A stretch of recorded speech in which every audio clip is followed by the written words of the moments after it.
I finally figured out what it all meant. The Easter egg in the Predator Badlands trailer that had everyone buzzing. A blink and you'll miss it moment when we see a specific skeleton structure on the trophy wall of the Predators. And it looks an awful lot like the Independence Day alien harvesters. What does this mean? Is Independence Day canon to this universe? Did the Predators and the harvesters fight? Did they have a war? Are the harvesters banging the xenomorphs and the Predators had to get involved? What's happening really? We're gonna figure it out. Because there's a timeline of events here if Independence Day is truly canon. We had the first Predator in 1987. Independence Day happens in 1996. Remember, Predators have staked the world by this point. They've been here long before 1987, especially if we're taking Prey into account. Especially if we're taking AVP into account, which I don't even know. I don't want to, because it makes things way too complicated, but still. Independence Day 1, 1996.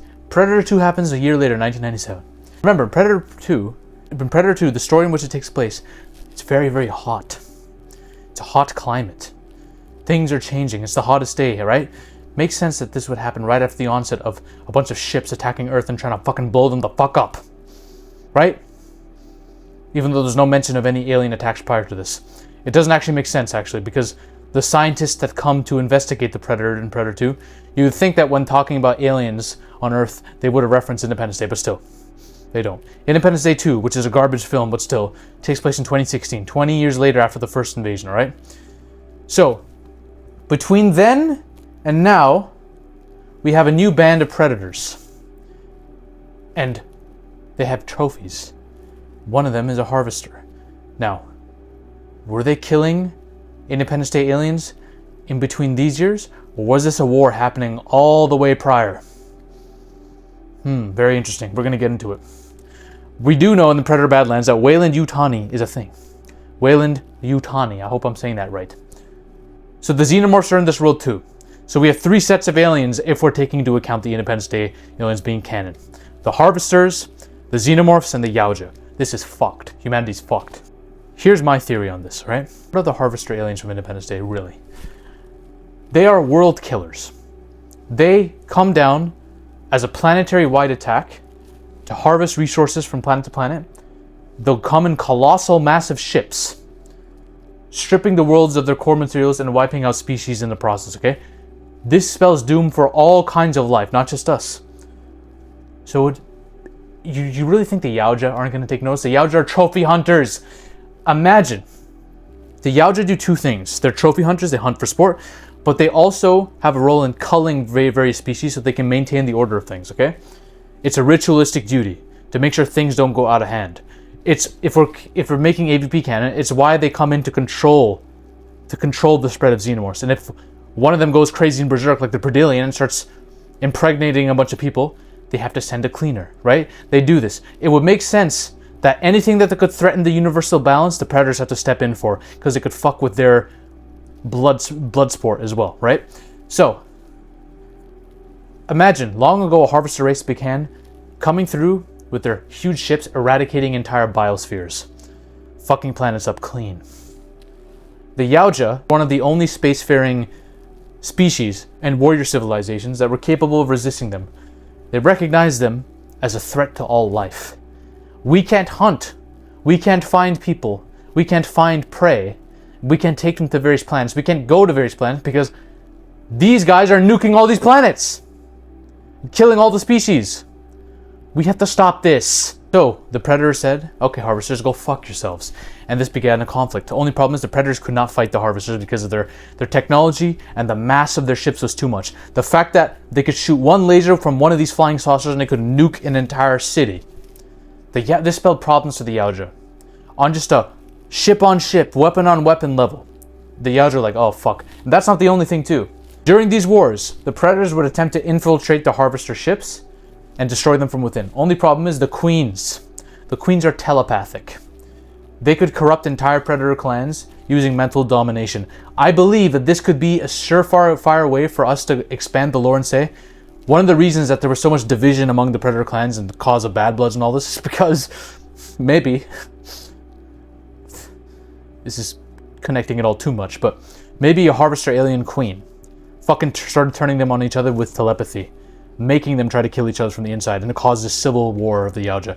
And this was one of the main reasons the Yaoja had to scave off for a couple decades and not mess with the Independence Day aliens. At some point, the Yaoja developed biomasks that could make them resistant to psionic influence, the same ones they wear today. So what that means is this battle between the Yaoja and the Harvesters was happening way before any of the Yaoja we've seen in recent films.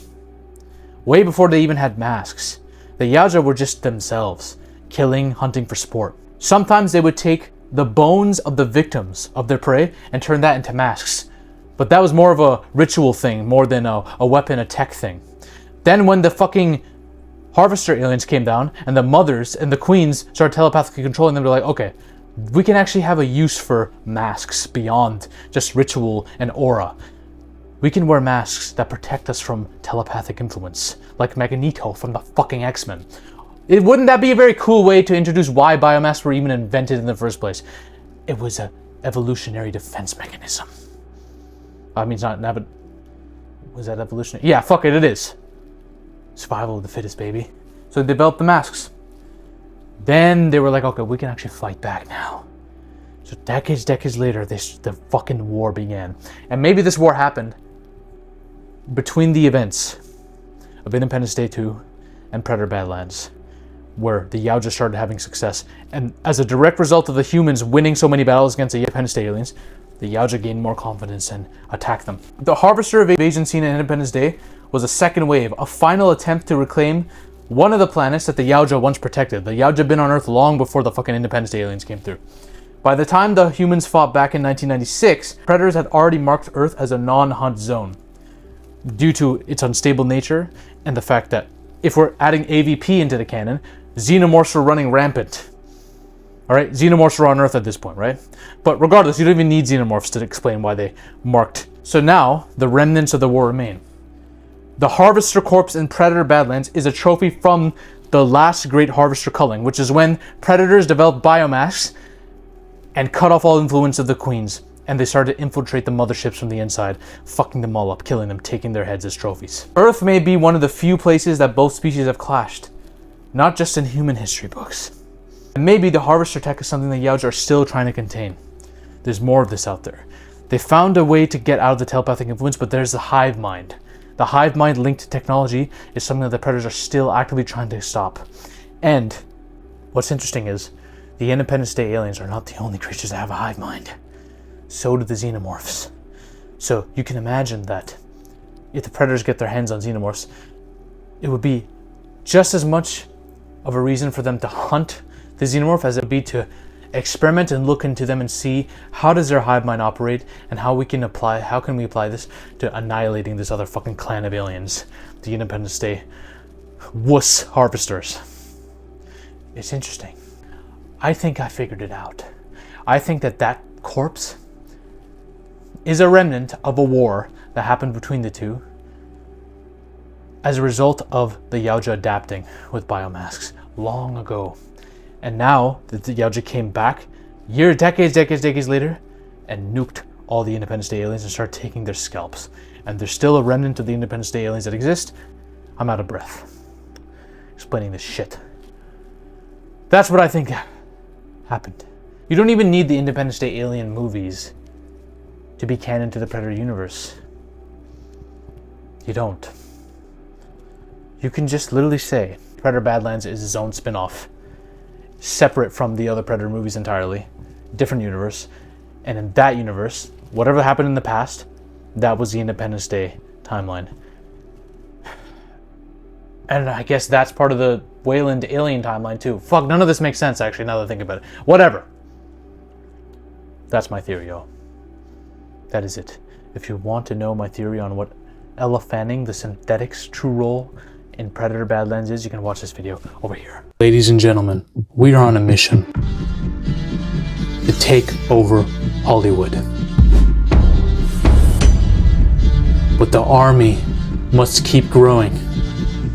If you want to suggest video topics to me, or talk about your favorite movies or favorite film theories in a community with like-minded individuals, join the Zafy Discord now. Link is in the description and the comment section as well. Join us. This movement is just beginning.